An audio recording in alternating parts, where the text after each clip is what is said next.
It's James with Net News Ledger. Joining us by phone is Charles Cirtwill from the Northern Policy Institute, and we're going to talk about trains this morning, Charles. Well, we're going to talk a little bit about trains, maybe a little bit about buses too.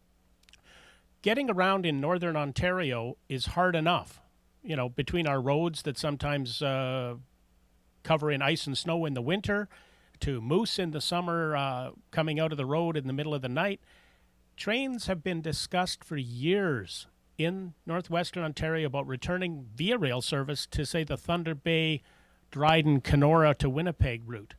What did your study come up with?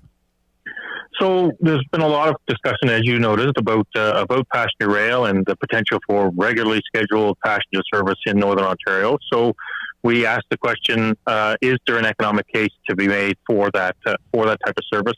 And the answer we got was pretty much an unequivocal no, that looking at the available resources government has for that kind of service to connect communities, that the best potential bang for the government's buck is exactly what they're doing now, which is expanding bus service across Northern Ontario.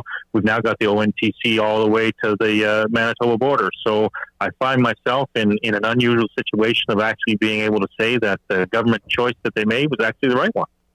Now, we also have in Northern Ontario, and they resume service on Monday, something we're kind of giving our audience a little tip and a break on, is Casper Transportation is starting their routes, and they're also expanding into Red Lake and wanting to get up to Pickle Lake and continuing their operations. So it looks like it might open up even more.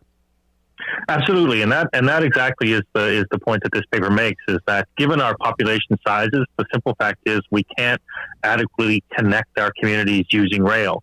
But by focusing on innovative solutions like Casper's doing, like ONTC is doing, we can use buses to get to the types of communities we need to service on a much more reliable and reasonable schedule. You know, no more via train picking you up north of Ignace in the middle of the bush at 2 a.m.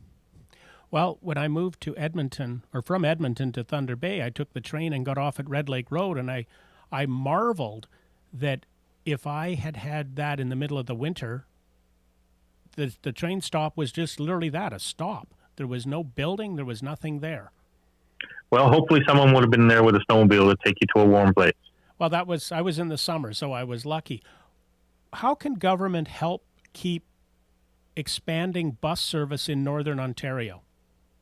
So I think that we've already seen the answer to that question when we look at what's happening with the ONTC routes and what the announcement you made today around Casper. The simple fact is that all mass transit, whether we're talking about the subways in Toronto or the GO trains into Muskoka and Niagara, are going to be subsidized at some level, because simply put, there's not enough of us to kind of put the rate into the toll box to kind of pay the bills.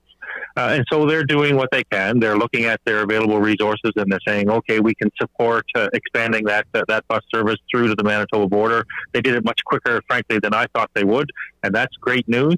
The other thing that we have to realize from this piece is that it doesn't exclude the potential for rail entirely from Northern Ontario.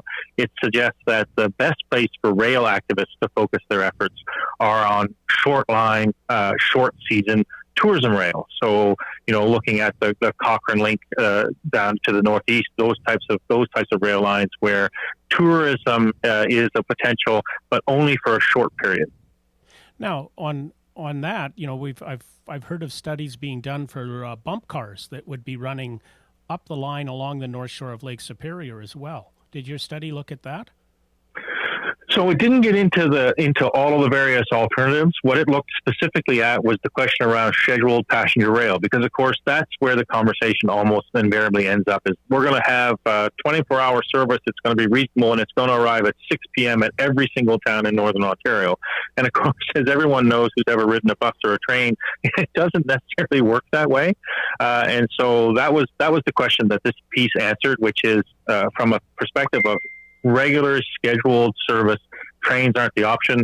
But then it opened up the idea for those kind of creative solutions. There are windows on existing infrastructure around the freight rail or that type of thing where creative people can find interesting ways to attract a particular audience to provide a specific service. But the idea that all of us are going to be riding something that's going to have a regular schedule, just not going to happen. at least not until we get 10, 12 times bigger than we are now.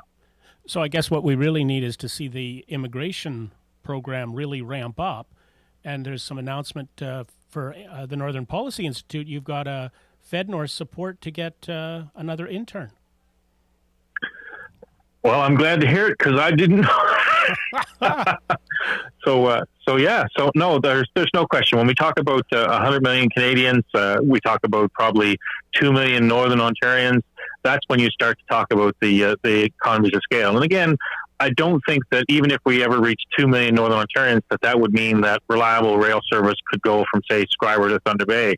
But potentially a connection from Thunder Bay to Winnipeg might make sense at that kind of population level. Right now it doesn't, and we should be focusing on bus service to get that in place. And then again, focusing on those short line rail opportunities that create an experience for people who we want to come and visit the North. Charles, I think that helps our audience understand the issue. Perfect. I appreciate your time. Have a good day. Take care. Bye-bye. Stay informed and stay up to date. Hit subscribe, hit like, share this with a friend. Make sure you hit the little bell so you get notified the next time that we have a video up. Thanks for tuning in to Net News Ledger.